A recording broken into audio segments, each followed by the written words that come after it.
Bismillahirrahmanirrahim. Dear students, welcome to online teaching of English Compulsory Semester 1 of Associate Degree Program. After a series of lectures on parts of speech, this is lecture number 3, which is going to deal with sentence structure of English. Now, the sequence of slides will go like this, that first I will discuss hierarchical structure of human language कि किस तरह से human language दर्जा बदर्जा हम उसको learn करते हैं या उसका grammatical structure होता है.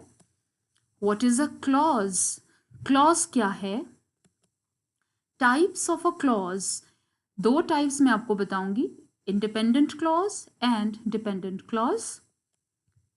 फिर हम आएंगे what is a sentence, its structure and function. Then basic patterns of a sentence.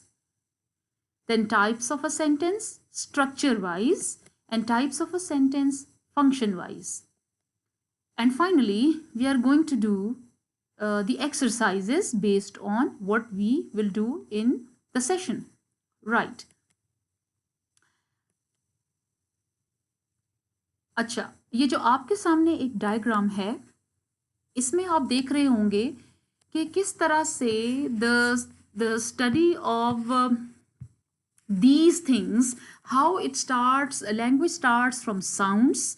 पहले मैं आप लोगों को एक जनरल टर्म दूंगी कि नंबर 1 के ऊपर हम सबसे पहले साउंड्स इन लैंग्वेज, जिस तरह से एक बच्चा जब नई नई लैंग्वेज बोलना सीखता है तो सबसे पहले उसका, आप छोटे बच्चे को ऑब्जर्व करें तो उसके साउंड्स पहले वो निकालता है, ठीक है. तो लैंग्वेज भी सबसे पहले उसके साउंड्स हैं. अच्छा, उसके बाद मैं आप लोगों को, जब मैं पहले एक जनरल वर्ड दूंगी और उसके बाद मैं आपको उनकी टेक्निकल टर्म्स दूंगी, ठीक है.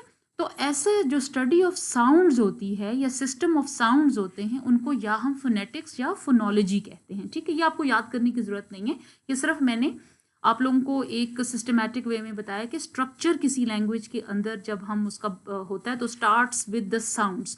तो जितने भी पैटर्न्स या जितने भी सिंबल्स या जितने भी आपको एक साउंड पैटर्न्स मिलते हैं वो फोनोलॉजी में मिलते हैं. ओके, अब जब साउंड्स मिल के अल्फाज बनाते हैं, सो नंबर 2 पर जब हम देखते हैं कि from sounds how language shifts to words, it gives us the study और द स्ट्रक्चर ऑफ वर्ड्स. तो स्ट्रक्चर ऑफ वर्ड्स को हम कहते हैं मॉर्फोलॉजी, ठीक है. अच्छा, जब वो अल्फाज मिल के एक क्लॉज या सेंटेंस बनाते हैं, ठीक है. अभी हम बात करेंगे क्लॉज क्या होती है और सेंटेंस और दोनों में फ़र्क क्या है. सो वो क्लॉज या सेंटेंस, उसकी स्टडी को हम कहते हैं सिंटैक्स. ये जो ऊपर जो टर्म्स एंड लिंग्विस्टिक्स मैंने लिखा हुआ है, ये टेक्निकल टर्म्स हैं कि स्ट्रक्चर ऑफ साउंड्स या नॉलेज अबाउट साउंड्स या स्टडी ऑफ साउंड्स को हम फोनोलॉजी कहेंगे.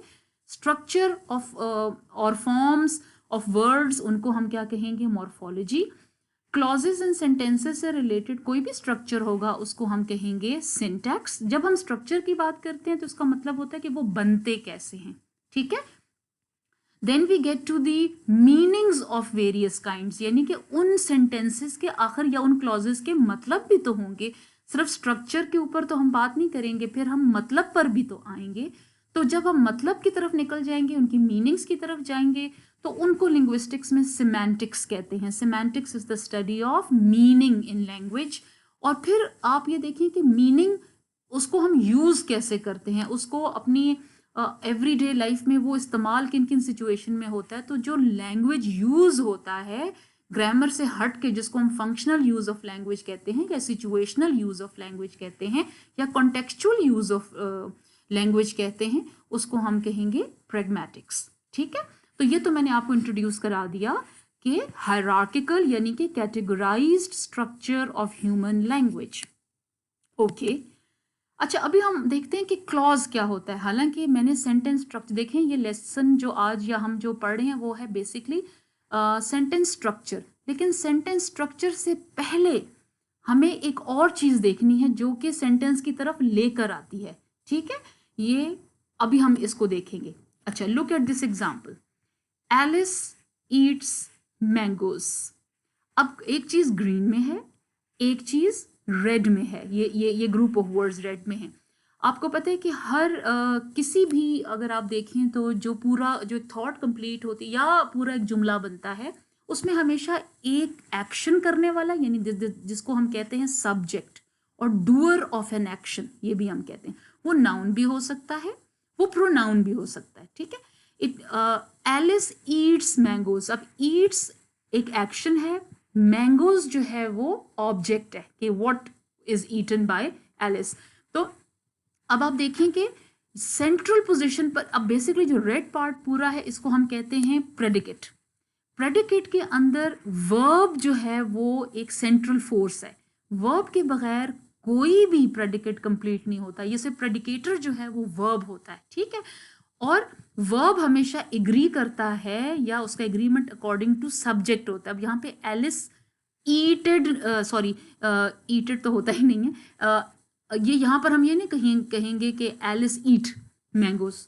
हमने एस क्यों लगाया, क्योंकि यहाँ पर प्रेजेंट के अंदर ये सिंगुलर है तो एस या ई एस लगता है, ठीक है। सो एलिस ईट्स मैंगोस। तो अब आपने देखा कि रेस्ट ऑफ द सेंटेंस जो है या जो थॉट आपकी कंप्लीट हुई है वो बेसिकली प्रेडिकेट की वजह से हुई है, ठीक है। तो ये सारा अब ये सब क्लॉज है, इसको हम क्लॉज कहते हैं।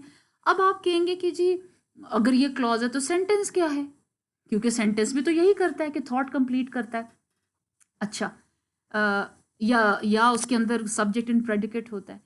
तो आप ये गौर से देखें कि एक और सेंटेंस में नीचे लगा रही हूं, because my mother is sleeping. अब देखिए सब्जेक्ट और प्रेडिकेट तो इसमें भी है। क्या है सब्जेक्ट? माई मदर, और प्रेडिकेट है इज स्लीपिंग, क्योंकि ये वर्ब है, इसके अंदर बाकी कुछ प्रेडिकेटर ही है, इसके अंदर बाकी एडवर्ब या ऑब्जेक्ट वगैरह नहीं है, ठीक है। तो because my mother is sleeping, अब आप देखेंगे तो इसमें सब्जेक्ट भी है, प्रेडिकेट भी है, लेकिन कुछ ऐसा है कि जो मिसिंग है। और वो क्या मिसिंग है? Yes, it is not complete in its meaning, कुछ अधूरा है, ठीक है। थॉट कंप्लीट नहीं हुई, स्ट्रक्चर कंप्लीट है।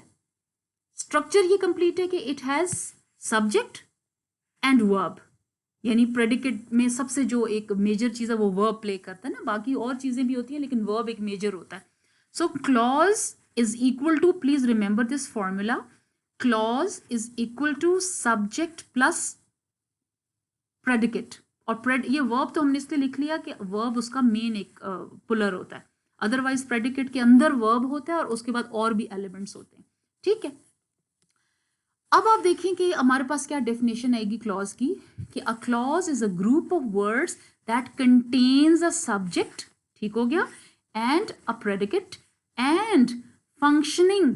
अब ये कितनी इंपॉर्टेंट लाइन है कि functioning as a member of a sentence, एक सेंटेंस का मेंबर बन जाता है वो। जरूरी नहीं हम उसे सेंटेंस बोलें, तो फिर सेंटेंस क्या होगा ये हम आपको कमिंग स्लाइड में बताएंगे। अच्छा, दूसरी जो बात है इसके बारे में क्लॉज, कि a clause is the smallest grammatical unit. अच्छा, अब ये बड़ी टेक्निकल डेफिनेशन है, ये है एक ऐसी डेफिनेशन जो कि किसी बच्चे को भी आती होगी, ठीक है।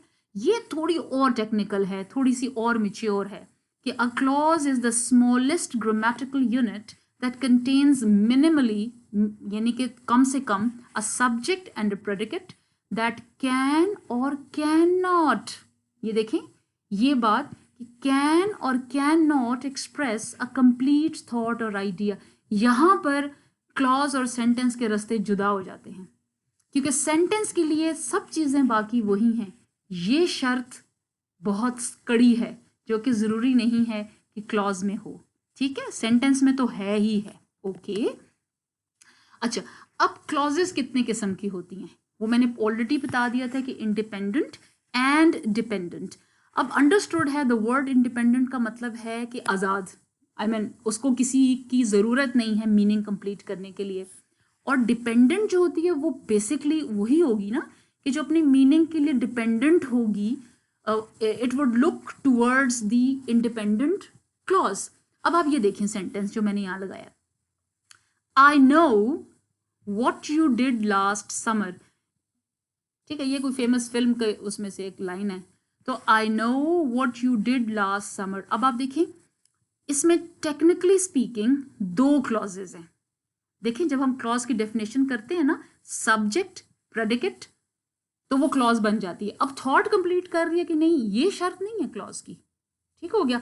अब यहां पे जब हम कहते हैं आई नो, तो ये एक इंडिपेंडेंट क्लॉज है, ये मीनिंग के लिए डिपेंडेंट नहीं है। लेकिन जब हम सेकंड क्लॉज की तरफ जाते हैं, what you did last summer, ये जो हमने यहाँ पर इसको हम रिलेटिव कंजंक्शन भी कह सकते हैं या रिलेटिव प्रोनाउन भी कहते हैं, लेकिन वैसे हम इसको कंजंक्शन कहेंगे क्योंकि ये कनेक्ट कर रहा है इसको इंडिपेंडेंट क्लॉज के साथ। तो ये जो कंजंक्शन है, ये जब हम इसके साथ लगाते हैं तो ये इनकम्प्लीट थॉट देता है। ठीक है, हालांकि क्लॉज में इट इज अ क्लॉज, लेकिन इसका किस तरह की नेचर हो जाएगी, ये डिपेंडेंट हो जाएगा on the first clause for its meaning.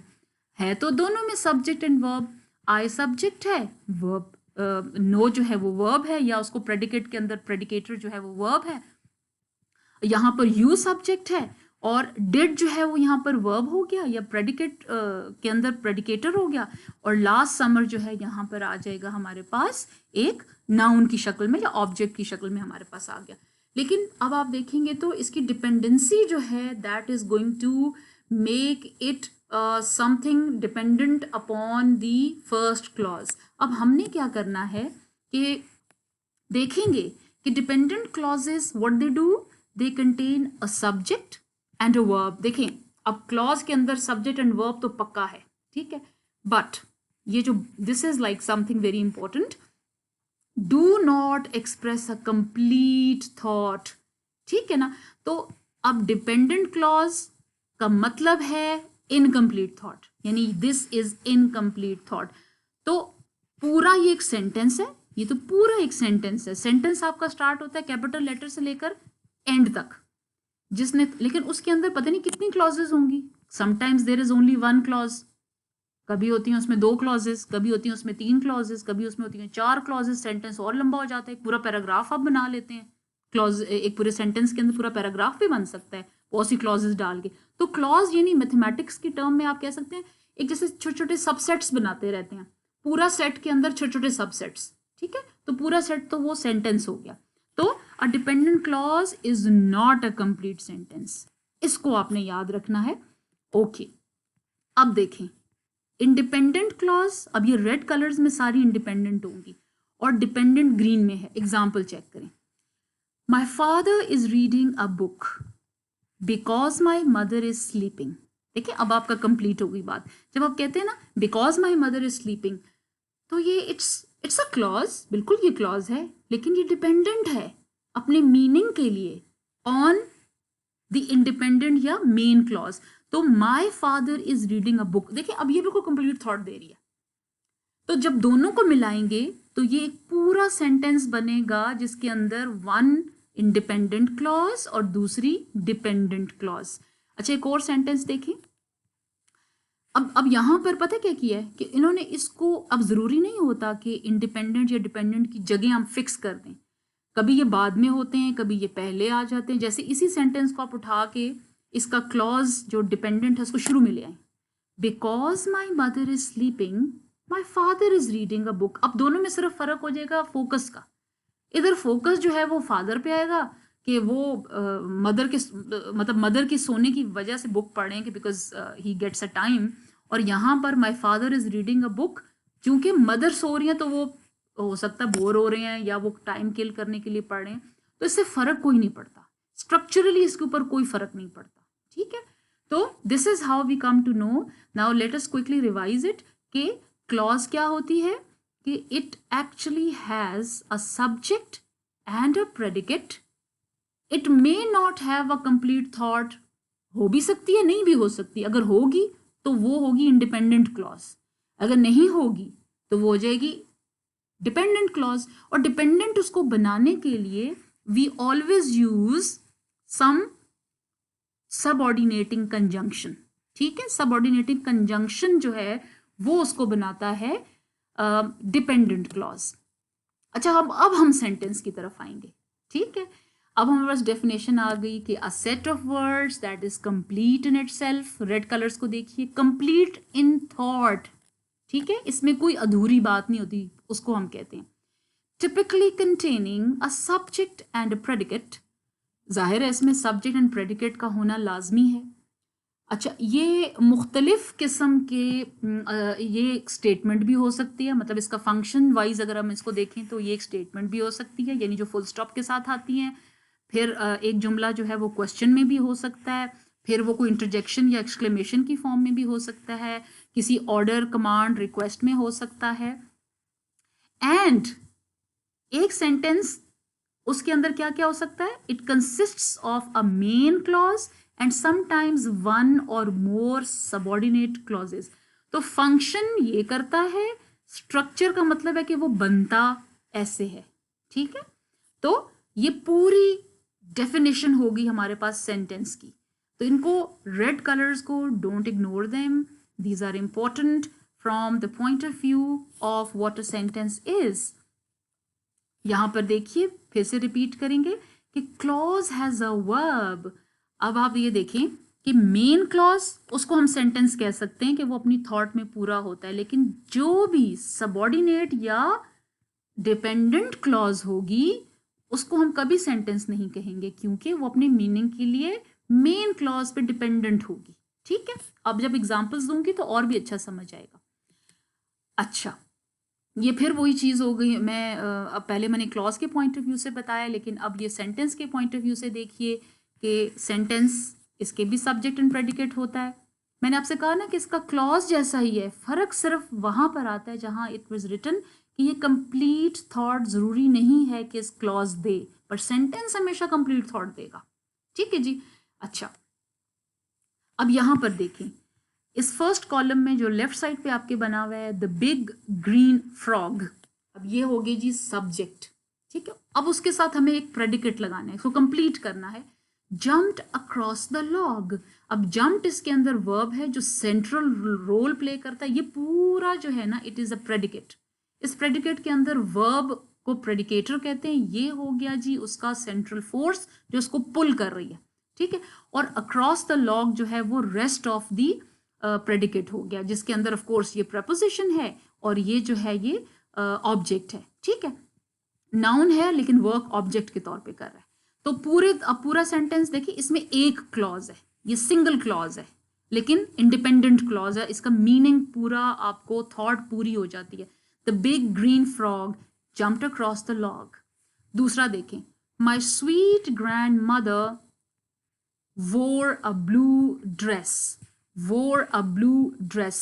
अब देखिए, my sweet grandmother, now this is the subject and how we are going to move to the predicate which has wore जो है वो यहाँ पर verb है यानी predicator है, और it is the rest of the predicate। predicate हमेशा वो होता है जो सब्जेक्ट के बाद आता है, उसके अंदर वर्ब जो है उसका सेंट्रल फोर्स होता है, इसको याद रखें। The old shack blew over in the wind, और ये भी उसी तरह से फर्स्ट साइड पर सारे आपके सब्जेक्ट्स हैं। अब सब्जेक्ट जरूरी नहीं होता कि एक वर्ड हो, अब देखिए ना ये कितना, ये उसकी सारा कुछ मिला के उसके बारे में, तो ये एक सब्जेक्ट बन गया। वर्ब से पहले पहले जो होगा वो सब्जेक्ट होगा, मेन वर्ब से पहले पहले जो भी होगा वो सब्जेक्ट होगा, डूअर ऑफ एन एक्शन होगा। और यहाँ पर हम देखते हैं कि मेन वर्ब जो है वो हमेशा एक्ट करता है जो कि रेस्ट ऑफ द प्रेडिकेट को चलाता है, राइट। अच्छा, अभी हम ये देखते हैं कि सेंटेंसेस के कुछ बेसिक पैटर्न्स भी होते हैं। ये सेंटेंसेस अगेन ये सब फॉर्मूले हैं, अगर आप फॉर्मूले याद करेंगे इससे चीज़ें इजीली याद हो जाती हैं, कॉन्सेप्चुअली आप बेहतर हो जाते हैं। तो अब आप ये देखें कि सेंटेंस पैटर्न्स में सबसे जो बेसिक है, नंबर 1 पे है, वो है सब्जेक्ट प्लस वर्ब, ठीक है। अगर मैं ये कहूं कि अगर मैं सिर्फ वर्ब लगाऊं तो वो सेंटेंस हो सकता है, कैसे? अगर मैं कहती हूं कम, गो, ईट, प्ले, हैं तो ये सारे कमांड्स हैं या ये इम्पेरेटिव्स हैं। इनमें भी सेंटेंस आप ये देखें, इनमें भी छुपा हुआ होता है सब्जेक्ट। ऑफ कोर्स इसमें यू कहीं पर छुपा हुआ है, लेकिन अगर आप ये भी कहेंगे ना कम, गो, ईट, प्ले, तो ये पूरा सेंटेंस है। मतलब देखिए हैरानी की बात है, लेकिन इट इज अ सेंटेंस। तो अगर मैं उसको छोड़ दूं, वैसे तो सिर्फ वर्ब, लेकिन वो हम इसलिए नहीं कहते क्योंकि उसमें सब्जेक्ट यू कहीं ना कहीं पे छुपा हुआ होता है। तो अगर हम प्रॉपर पैटर्न्स की तरफ जाएं तो हमेशा subject plus verb pattern number 1, यानी जिस तरह से लिखा हुआ है the bell rang, the bell rang. अब ये देखिए यहाँ पर प्रेडिकेट में सिर्फ वर्ब है, ही वेप्ट। अब ये पैटर्न नंबर 1 है। और पैटर्न नंबर 2 देखें, सब्जेक्ट वर्ब ऑब्जेक्ट। अब एक सेंटेंस के कौन कौन से हिस्से हैं, इसमें है जी सब्जेक्ट, यहां पर हो गया वर्ब, यहां पर हो गया object. I met my brother, इन सब में अगर आप अप्लाई करें ना, एक वो जो वैल्यूज पुट करते हैं, यानी कि SVO की देखें, एस की जगह पर हमारे पास शी हो गया, वर्ब की जगह पर लाइक्स हो गया, ऑब्जेक्ट की जगह पर एग्स हो गया। Same is the case with this one के सब्जेक्ट, अब ये माई ब्रदर, ये दोनों मिला के एक ऑब्जेक्ट हैं। अच्छा, इनकी फर्दर एग्जांपल्स ही मैंने वैसे साथ लगा दी हैं, जैसे आई लाइक राइस, ऊपर भी देखें जॉन स्लीप्स, स्लीप्स यहाँ पे सिर्फ एक वर्ब आ गया, इसमें आगे ऑब्जेक्ट नहीं है, लेकिन यहाँ पर हर एक में ऑब्जेक्ट है। ऑब्जेक्ट बेसिकली हेल्प करता है एक्शन को from subject to object transfer करने में। जैसे हम ट्रांजिटिव वर्ब्स में पढ़ रहे थे, तो ट्रांजिटिव वर्ब्स ये सारे ट्रांजिटिव वर्ब्स हैं क्योंकि ये अपने साथ आगे एक्शन लेके ऑब्जेक्ट तक लेकर जा रहे हैं। ठीक है, okay. Pattern number 3, subject plus verb plus adjective. अब देखें, अब ये इससे डिफरेंट है। यहां पर देखें सब्जेक्ट सब्जेक्ट सब लोग, तो जाहिर है सब्जेक्ट के बगैर तो कोई सेंटेंस ही नहीं होता, ना वर्ब के बगैर होता है। ये तो कॉमन है हर एक में, ठीक है, लेकिन आगे चीजें चेंज होती हैं। अब आप ये देखें, मार्टिन इज बिजी, अब बिजी इज एन एडजेक्टिव, लेकिन जब एग्स आप कहते हैं तो वो तो किसी चीज का नाम है, वो ऑब्जेक्ट के तौर पे काम कर रहा है, एक नाउन है या कोई प्रोनाउन को हम अगर करते हैं तो उसको हम कहते हैं। लेकिन यहाँ पर सारी क्वालिटीज होंगी या कोई ऐसी चीज जो हमें सब्जेक्ट के बारे में बताएगी। ठीक है, जैसे Martin is busy, she was sick. अब ये इससे डिफरेंट पैटर्न है। फर्दर एग्जांपल्स देखें, he is funny, the workers are lazy, Karen seems angry. अच्छा, अभी थोड़ा सा अगर आप वर्ब की तरफ चले जाएं, जैसे मैंने ऊपर कहा कि ये ट्रांजिटिव वर्ब्स बनते हैं, तो इनको आप देखें तो ये लिंकिंग वर्ब्स के तौर पे काम भी करते हैं। इसमें देखें जो इज का रोल है या आर का रोल है या सीम्स का, वो सिर्फ लिंक करना है विद अ कॉम्प्लीमेंट। अच्छा, अगर इतना आपको मुश्किल लग रहा है तो कोई मसला नहीं है, क्योंकि ज़रूरी नहीं कि एक चीज़ एक ही हो, वो और भी चीज़ें बन जाती है। लेकिन यहाँ पर ये है कि आपने ये देखने कि हम सिर्फ सेंटेंस पैटर्न्स देख रहे हैं, तरतीब देख रहे हैं पार्ट्स ऑफ स्पीच की कि किस तरह से अरेंज हुए हुए हैं एक सेंटेंस के अंदर। ठीक है, अच्छा, pattern number 4, subject plus verb plus adverb. ठीक है, देखिए ये सिमिलर हैं, बल्कि सेम है, ये दो तो कहीं नहीं हटने वाले। ठीक है, और यहां पर देखें एडवर्ब आ जाएगा, अब ना एडजेक्टिव आएगा ना ऑब्जेक्ट आएगा, अब आ जाएगा एडवर्ब। एडवर्ब मैंने जो अगर पिछले मेरे लेक्चर्स देखें तो कुछ 6-7 काइंड्स हैं।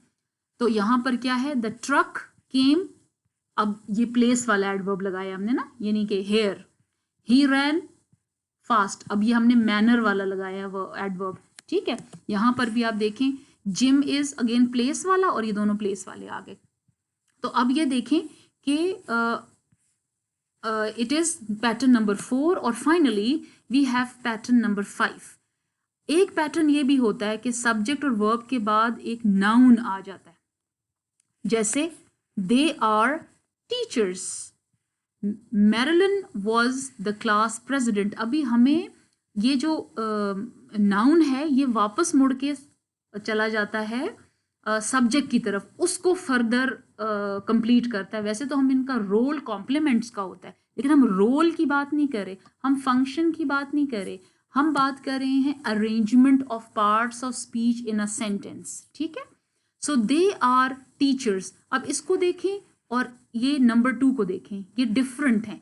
कहने को तो दोनों जो है नाउन्स लगे हुए हैं, लेकिन यहां पर ये बात है कि ये एग्स जो हैं वो शी की तरफ रेफर नहीं करे, उसको एक्सप्लेन नहीं कर रहे। हाँ, उसका इंटरेस्ट जरूर एक्सप्लेन कर रहे हैं, लेकिन ये किसी तीसरे की बात कर रहे हैं, लेकिन यहां पर ये उसी की बात कर रहे हैं। They are teachers. अब इस केस में इसका फंक्शन कॉम्प्लीमेंट का होता है, लेकिन अगेन मैं फंक्शन की बात नहीं कर रही, ठीक है, arrangement of parts of speech in a sentence की बात कर रही हूँ। Marilyn was the class president. अच्छा, फर्दर है, she is my mom, the men are doctors, mister Jones is the teacher. अब हर एग्जाम्पल इसकी लास्ट में देखें तो जो आफ्टर वर्ब जो नाउन आ रहा है वो रेफर कर रहा है सब्जेक्ट को, ठीक है। तो इसको हम कहेंगे कौन सा arrangement, subject plus verb plus noun, ठीक है। सो अगर हम इसको फॉर्मूला देखें तो नंबर 1 का है जो हमने सबसे पहले किया, एस प्लस वी, नंबर 2 का S plus V plus O, S plus V plus adjective, ये थर्ड है, S plus V plus adverb, and finally S plus V plus N, ठीक है। अब इनमें आप वैल्यूज पुट कर सकते हैं ना, आप एस का मतलब यहाँ पर सेंटेंस नहीं है, इसका मतलब है सब्जेक्ट, तो यहाँ पर आप सब्जेक्ट लगा के उसको कंप्लीट कर सकते हैं सिर्फ वर्ब के साथ। अगर आप ये देखें ना, सब्जेक्ट के बाद प्रेडिकेट की कितने हमारे पास ऑप्शंस आ गए, उसमें सिर्फ वर्ब भी हो सकता है, उसमें वर्ब प्लस ऑब्जेक्ट भी हो सकता है, उसमें वर्ब प्लस एडजेक्टिव भी हो सकता है, उसमें वर्ब प्लस एडवर्ब भी हो सकता है, और उसमें वर्ब प्लस नाउन या जिसका फंक्शन कॉम्प्लीमेंट है वो भी हो सकता है।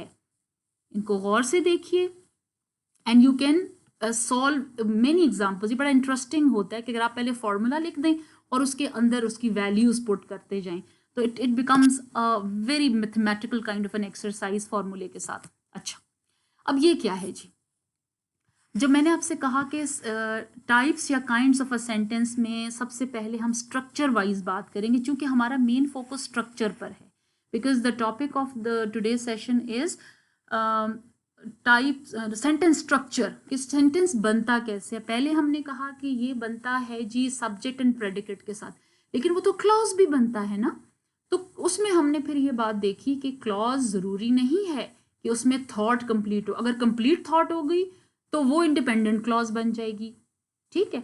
अगर एक पूरे सेंटेंस के अंदर 2 इस तरह के मिनी सेंटेंसेस हैं जिसमें एक डिपेंडेंट हो जाता है बिकॉज ऑफ सर्टेन कंजंक्शन, इसमें सब में सबऑर्डिनेटिंग कंजंक्शन उसको लगते हैं। अगर आपको कंजंक्शंस नहीं पता, सबऑर्डिनेटिंग कंजंक्शंस, तो मैंने कंजंक्शंस का जो लेक्चर जो है, लास्ट लेक्चर जो पार्ट्स ऑफ स्पीच का है, पार्ट नंबर 7 प्रॉबली, उसको आप ज़रूर देखिएगा ताकि आपको आइडिया हो जाए, ठीक है। अच्छा, there are 4 kinds of sentences as far as their appearance or construction is concerned, कैसे बनते हैं, ठीक है, ये नहीं कि उनका काम क्या है, कैसे बनते हैं स्ट्रक्चर वाइज। सबसे पहले तो सिंपल। सिंपल क्या होता है, जिसके अंदर सिर्फ एक ही क्लॉज होती है जो कि कंप्लीट थॉट देती है। कंप्लीट थॉट वाली क्लॉज को हम इंडिपेंडेंट कहते हैं। ये देखें, इसमें एंड तक जो है ना वो आपको थॉट आ जाती है, the dog barks, Ted watched, ठीक है। अब इसको फुल स्टॉप लगा सकते हैं, क्वेश्चन मार्क लगा सकते हैं, जो भी करें, लेकिन थॉट कंप्लीट होनी चाहिए, ठीक है। Compound, as the name suggests, compound का मतलब है कि 2 इक्वल और या इंडिपेंडेंट क्लॉजेस, या तो हम उनको सेपरेट करते हैं सेमीकोलन जो पंक्चुएशन में एक साइन होता है, या कॉमा एंड कंजंक्शन। कैसे, अब जुमला देखें, the pirate captain lost the treasure map. अब यहां पर देखें, ये एक इंडिपेंडेंट क्लॉज है। आगे क्या है, but he still found the buried treasure. अब ये जो बट है दैट इज, वो अगर फैन बॉयज वाले कंजंक्शन याद करें तो ये कोऑर्डिनेटिंग कंजंक्शन, कंपाउंड जो सेंटेंसेस होते हैं उनको आपस में मिलाने के लिए हमेशा या तो एक कोऑर्डिनेटिंग कंजंक्शन में से हम यूज करते हैं, या फिर हम कभी कभार उसके साथ अगर कंजंक्शन कोई भी यूज ना करना चाहें तो कोलन, सेमी कोलन लगा देते हैं, ठीक है। तो ये 2 तरीके इसके होते हैं। अब आप ये देखिए, while Ted watched he sprang, ठीक है। कॉमा सेट ऑफ, अच्छा उसको छोड़ दे। कॉम्प्लेक्स क्या होता है, कॉम्प्लेक्स का मतलब ये होता है कि एक इंडिपेंडेंट क्लॉज होती है उसमें, और एक या दो से भी ज्यादा इंडिपेंडेंट क्लॉजेज होती हैं। कैसे, जैसे हम कहते हैं because the soup was too cold, जिसके साथ भी सबऑर्डिनेटिंग कंजंक्शन जिस क्लॉज के साथ लग गया है तो वो ऑटोमेटिकली डिपेंडेंट होकर वो कॉम्प्लेक्स सेंटेंस बनाती है, ठीक है, जिसमें दो इक्वल रैंक की क्लॉजेज यानी जिसमें कोऑर्डिनेटिंग कंजंक्शन लग जाता है उसे हम क्या कहते हैं, उसे हम कहते हैं कंपाउंड। लेकिन जिसके अंदर एक डिपेंडेंट और दूसरी इंडिपेंडेंट होगी उसको हम कॉम्प्लेक्स कहेंगे। फर्क ही कंजंक्शंस का है। कंजंक्शन जब आप लगाएंगे कोऑर्डिनेटिंग तो वो कंपाउंड हो जाएगा। अगर ये आई एम टॉकिंग अबाउट कि एक सेंटेंस के अंदर अगर दो क्लॉजेज हों उनकी बात करें तो अगर उसके अंदर सबऑर्डिनेटिंग कंजंक्शन लग गया तो वो ऑटोमेटिकली एक कॉम्प्लेक्स सेंटेंस बन जाएगा, ठीक है। अब कंपाउंड कॉम्प्लेक्स भी है जिसके अंदर अगर टू इंडिपेंडेंट, इसमें फॉर्मूला ये है कि मिनिमम 2 इंडिपेंडेंट क्लॉजेज होनी चाहिए, ठीक है ना। जैसे ये देखें, अगर हम यहां पे देखते हैं ना, he sprang and blood flew, he sprang independent clause and blood flew, and चूंकि कोऑर्डिनेटिंग कंजंक्शन है इसका मतलब है कि ये इसको इक्वल रैंक की या इंडिपेंडेंट बना रहा है। लेकिन वाइल टेड वॉच जो है ये इसको डिपेंडेंट बना रहा है। अब इसमें हैं 3 क्लॉजेस, सब्जेक्ट प्रेडिकेट जिसमें सिर्फ वर्ब है, subject predicate subject predicate, 3 subjects हैं, 3 ही उसके प्रेडिकेट हैं और प्रेडिकेट में एक ही वर्ब है, यानी हर एक में एक एक वर्ब है। तो इसको हम कहते हैं कंपाउंड कॉम्प्लेक्स। और इनमें ज़ाहिर है पंक्चुएशन मार्क की बड़ी इंपॉर्टेंस है कि क्लॉजेस को यूजुअली सेपरेट करने के लिए हम ज़्यादातर कॉमा का इस्तेमाल करते हैं, बहुत कम केसेस में सेमी कोलन लगा देते हैं। इन दिस केस ये देखें, Ted watched and he sprang, Ted watched he sprang, ये दोनों जो हैं ये इसमें आप लगा सकते हैं, ओके। अब आप देखिए, इनको मैंने वो जो आपको मैंने डायग्राम दिखाई है ना, अभी मैंने लिख के भी दे दिया है, यानी जिसको डायग्राम की समझ नहीं आ रही वो लिखा हुआ भी पढ़ ले, ठीक है ना। तो इसको मैं ज़्यादा एक्सप्लेन नहीं करी, ये वही चीज़ है, ये भी वही चीज़ है। It is for the sake of just written understanding. अगर आपको विजुअल अंडरस्टैंडिंग नहीं आ रही है तो इसको आप पढ़ेंगे और साथ एग्जाम्पल्स होंगे तो आपको समझ आ जाएगी, ठीक है ना, ओके। फंक्शन वाइज अब देखें, वो तो हमने बताया कि सेंटेंसेस जो हैं वो बनते कैसे हैं, वो बनते कैसे हैं। अब हमने ये बताना है कि जी उनका रोल क्या है, उनका फंक्शन क्या है, हम उनको किन मकासद के लिए इस्तेमाल करते हैं। They are called as types of a sentence function wise. Function में देखें तो उसके 5 फंक्शंस हैं। सबसे पहले तो असर्टिव या डिक्लेरेटिव सेंटेंसेस, ये सिंपल स्टेटमेंट्स होती हैं, ठीक है ना, यानी वो नेगेटिव भी हो सकती हैं, वो पॉजिटिव भी हो सकती है और उनके पास हमेशा फुल स्टॉप लगता है। कैपिटल लेटर से स्टार्ट होती हैं and there is always full stop. It is raining, the child is going to school, I get up early in the morning. अब सेंटेंसेस का मतलब ये होता है कि इसमें सिंगल भी क्लॉज हो सकती है और इसमें डबल भी हो सकती है, ट्रिपल भी, लेकिन जो भी चीज हो it should start from the capital letter and end at full stop. अब इसमें देखिए नेगेटिव भी हैं कि she will not listen to me, ये भी असर्टिव या डिक्लेरेटिव सेंटेंस है, ठीक है। तो स्टेटमेंट्स वगैरह को देने के लिए आप ये सेंटेंसेस यूज करते हैं। अंडरस्टूड है कि क्वेश्चंस जो पूछते हैं हम, इंट्रोगेटिव का मतलब ये होता है क्वेश्चन।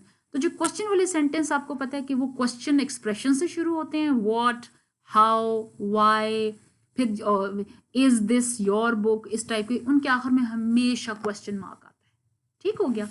ये नीचे क्या है जी, इंपेरेटिव सेंटेंसेस। इंपेरेटिव ये होते हैं कि जिनमें सब्जेक्ट मिसिंग होता है लेकिन अंडरस्टूड होता है कि वो यू होगा सब्जेक्ट। जैसे आप ये देखें ना, ये डायरेक्ट वर्ब से स्टार्ट होते हैं और ये ऑर्डर्स भी हो सकते हैं, हम कमांड्स भी दे सकते हैं, रिक्वेस्ट्स भी हो सकती हैं, इसमें एडवाइस भी हो सकती हैं, सजेशंस और प्रपोजल्स भी हो सकते हैं। जैसे leave this place at once, अब ज़रा ये इसमें वर्ब से स्टार्ट हुआ है, फुल स्टॉप पे एंड हुआ लेकिन वर्ब से स्टार्ट हुआ है। गेट लॉस्ट, ऑर्डर में थोड़ा गुस्से में उसने ये बात की है। प्लीज़ हेल्प मी, ठीक है, ये रिक्वेस्ट है, लेकिन सब में आप देखेंगे कि देयर इज नो सब्जेक्ट किसी में भी नहीं है। तो जब हम डायरेक्टली वर्ब से स्टार्ट करते हैं और ज़्यादातर ये होता है कि फुल स्टॉप पर एंड करते हैं, उन सेंटेंसेस को इंपेरेटिव सेंटेंसेस कहते हैं। और इम्पेरेटिव सेंटेंसेस वो होते हैं जो कि ऑर्डर्स देने के लिए, रिक्वेस्ट्स, एडवाइस, प्रपोजल्स और सजेशंस के लिए यूज होते हैं। ठीक है, अब आप देखें दोनों डिफरेंट नहीं है आपस में। अच्छा, सेंटेंस नंबर 4 जो टाइप फंक्शन वाइज है, एक्सक्लेमेटरी सेंटेंसेस, ये भी बहुत इजी हैं, मतलब ये तो सारे इंटरजेक्शन वाले हैं ना, जिसके आगे भी एक्सक्लेमेशन मार्क होगा, अंडरस्टूड है कि वो होगा एक्सक्लेमेटरी सेंटेंस, क्योंकि it is going to be for the sake of expressing you can say any emotion or a strong feeling, जैसे joy, sorrow, regret। देखें, what a marvelous sight, how beautiful the flower is, hurrah, we have won, alas, she's no more। अब different expression, अब interjection वाला मेरा lecture आप देखेंगे तो आपको समझ और भी आ जाएगी। तो ये सारे सेंटेंसेस, ये देखें, ये जिनमें एक्सक्लेमेशन मार्क है इसको एक्सक्लेमेटरी कहते हैं, और ये डिफरेंट फीलिंग्स को जाहिर करते हैं। And finally we have optative sentences. Optative वो होते हैं जो किसी को दुआ देने के लिए हम इस्तेमाल करते हैं, इनके आखिर में भी एक्सक्लेमेशन मार्क लगता है, लेकिन इनके अंदर क्या होता है, इसमें किसी को कोई दुआ, कोई बद्दुआ, कोई आप किसी को विशेस, गुड विशेस सेंड करते हैं कि may God bless you, may Allah grant him the highest rank in जन्ना, और आखिर में हमेशा एक्सक्लेमेशन लगा देते हैं। तो ये ज़्यादातर जो है ये दुआएं, कोई विशेस, इस तरह की चीज़ों के लिए होता है। ठीक है, इन दोनों में ये फ़र्क है कि ये इमोशन जाहिर करेगा और ये दुआ या कोई इस तरह की विशेस आपको जो गुड विशेस जाहिर करेगा। ठीक है, so this is how the types और kinds of a sentence function wise we are over. अच्छा, अभी ये जो एक्सरसाइजेज है ना, इनको आपने ये करना है ना, मैंने यहाँ पे लिख दिए डायरेक्शंस, आप थोड़ा सा इसको ना मैथमेटिकल तरीके से करें। यूज़ डिफरेंट मार्कर्स या डिफरेंट तरह के कलर्स, ज्योमेट्रिक शेप्स आप बना सकते हैं। कैसे कि पहले तो आपने ये देखना, अभी एक्सरसाइज इधर आई नहीं है, वो अगले पेज पे। डायरेक्शंस में ये है कि read and analyse each sentence. जब ये सारे सेंटेंसेस आपको आएंगे, क्या करना है, सर्कल द प्रेडिकेट्स। प्रेडिकेट्स को सर्कल करें। प्रेडिकेट्स वो होते हैं जो कि सब्जेक्ट के बाद होते हैं। And underline the subjects. Draw a line separating the clauses in the sentence and write the sentence type on the line. बहुत ज़्यादा ये नहीं, जब आप करने बैठेंगे मसला नहीं। एग्जाम्पल कैसे, उन्होंने ऑलरेडी जो है आपको ये रिमाइंडर दे दिया कि ये 4 तरह के सेंटेंस स्ट्रक्चर्स हैं। ठीक है, अब देखिए आपने क्या करना है, एग्जाम्पल ये ऑलरेडी दी हुई है कि आपने यूं किया कि हर जो जुमला आपके सामने है उसमें आप सब्जेक्ट तलाश करें, अंडरलाइन करें या सर्कल यानी अंडरलाइन करें। ठीक है, अंडरलाइन द सब्जेक्ट्स, बिल्कुल। और उसके बाद इसको, ये जिस तरह यहाँ पर तो वर्ब को जो है हमने अंडरलाइन कर दिया, इसको अंडरलाइन ना करें, इसको सर्कल करें। ठीक है, इसको सर्कल कीजिए। आई होप सो कि मैं अगर यहाँ पर इसको कर सकूँ तो मैं आपको बता सकूँगी, यानी कि मॉम, ये सब्जेक्ट, ये तो अंडरलाइन ठीक है, ये तो सही है। ठीक है, लेकिन हम ये पूरा प्रेडिकेट है। ठीक है, ये है जी आपका प्रेडिकेट।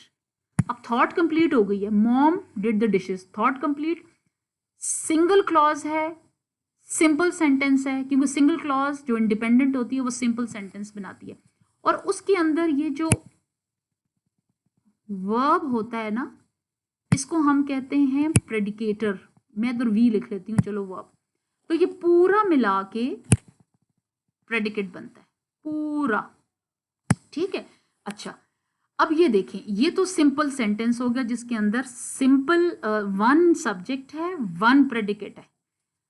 यहां पर देखते हैं, अब ये भी एक सेंटेंस है, लेकिन इसके अंदर हमने क्या किया कि ये आ गया आपका सब्जेक्ट, ये पूरा आपका हो गया, इसको मैं बल्कि आपकी आसानी के लिए लिख देती हूँ, सब्जेक्ट 1। ठीक है, सब्जेक्ट 1, और ये बन गया आपका प्रेडिकेट 1। फॉर्मूला बनाते हैं ना ताकि इजी हो जाए, 1।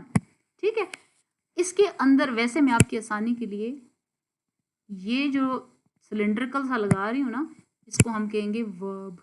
ठीक है, तो प्रेडिकेट के अंदर ये वर्ब है, और बाकी जो है वो डिफरेंट है, मतलब कोई एडजेक्टिव है, कोई आगे फिर फंक्शन कर रहा है, नाउन है या ऑब्जेक्ट, जो भी है उसको छोड़ें।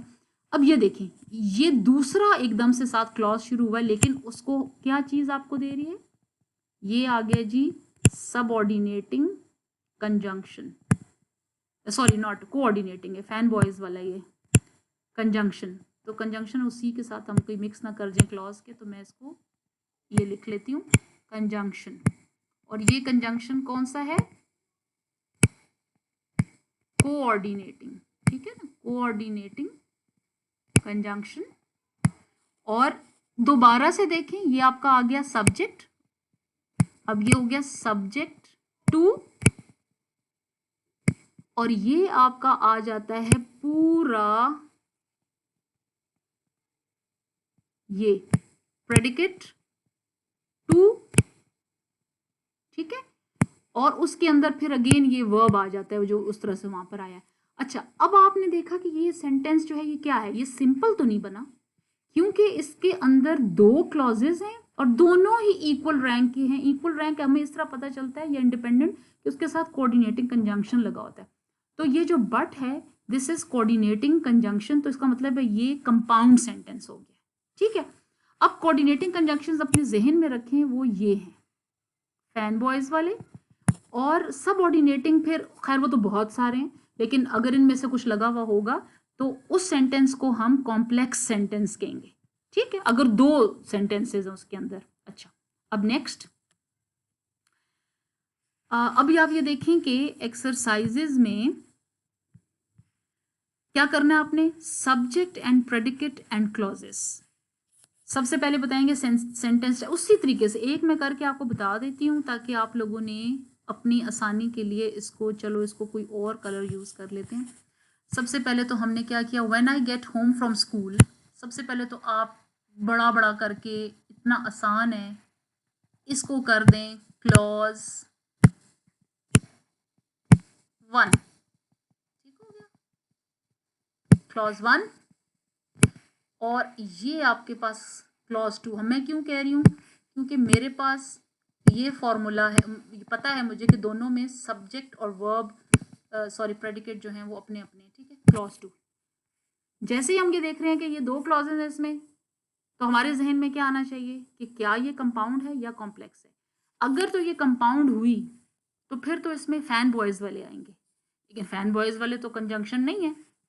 इसमें जो कंजंक्शन हमारे पास आ रहा है वो आप देखें तो ये कंजंक्शन है subordinating, subordinating conjunction, SC। Subordinating conjunction की वजह से ऑटोमेटिकली हमें पता चल गया कि this clause is dependent clause, ठीक है जी। और दो क्लॉजेज हैं, इसका मतलब है कि सेंटेंस टाइप में ये हो जाता है जी कॉम्प्लेक्स। अब मुझे लिखना थोड़ा सा इसमें चैलेंजिंग है, लेकिन आप लिख लीजिएगा कॉम्प्लेक्स सेंटेंस, ठीक है। हम स्ट्रक्चर की बात करें, फंक्शन की नहीं, क्योंकि फंक्शन हमारा एजेंडा नहीं है, मैंने सिर्फ आपको स्ट्रक्चर पे लगाना था, सेंटेंस स्ट्रक्चर, ठीक है। ये आपने लिख दिया। फर्दर अगर आप इसकी डायसेक्शन करना चाहते हैं तो सब्जेक्ट एंड प्रेडिकेट भी जिस तरह मैंने पीछे वाले उसमें निकाला था, आप भी निकाल सकते हैं। किस तरह से आप करते हैं, ये हो गया जी आपका सब्जेक्ट, ये हो गया जी आपका पूरे का पूरा प्रेडिकेट। इसको भी आप कर सकते हैं S1 P1 प्रेडिकेट 1। ये जो आए है ना, ये फिर से आपका ये भी आए, ये हो गया जी S2 और बाकी जो भी है am going to take a nap, ये आपका आ जाएगा P2, ठीक है, P2। अब ये इस तरह का कुछ आप हशर करें इसका, so that you should be able to, कुछ करेंगे तो आपको करते करते अंदाजा हो जाएगा। तो आई होप कि अगर आपको इसको इशू होता है तो मुझे बताइए। So this is how we are over with that side. और इसमें फंक्शन का कोई मसला नहीं है। देखिए फंक्शन का इसलिए कोई मसला नहीं है कि what time are we eating dinner. अब देखिए क्वेश्चन मार्क है तो ये बन जाता है आपके पास क्वेश्चन क्यू वाला, ठीक है। Put your papers aside and get your book out. तो हमने इसमें क्या करना है कि यहाँ पर पहले करेक्ट पंक्चुएशन मार्क लगाना है, तो इधर फुल स्टॉप आएगा, फुल स्टॉप, ठीक है, फुल स्टॉप आ गया। और आगे आपने लिख लिया इसको that it is a statement, S, ये देखिए ये एस, फिर क्यू है क्वेश्चन वाला, तो ये फंक्शन वाइज वाले, इनको आप इस तरह करिए, पहले यहाँ पे punctuation mark, right punctuation mark लगाएं, एक्सक्लेमेशन वाला तो एक्सक्लेमेशन मार्क लगाएं, फुल स्टॉप लगाएं, क्वेश्चन लगाएं और देख लें। तो ये तो ईजी सी एक्सरसाइज है, उन्होंने साथ बताया भी हुआ है, लेकिन आपको ज़्यादा प्रॉब्लम होगा थोड़ा वो जो फंक्शन वाइज करने के लिए, ठीक है। सो इंशाल्लाह we'll continue. Coming up next will be my lecture number 4, which will be on spelling and punctuation. ठीक है, so inshallah see you by then. Allah Hafiz.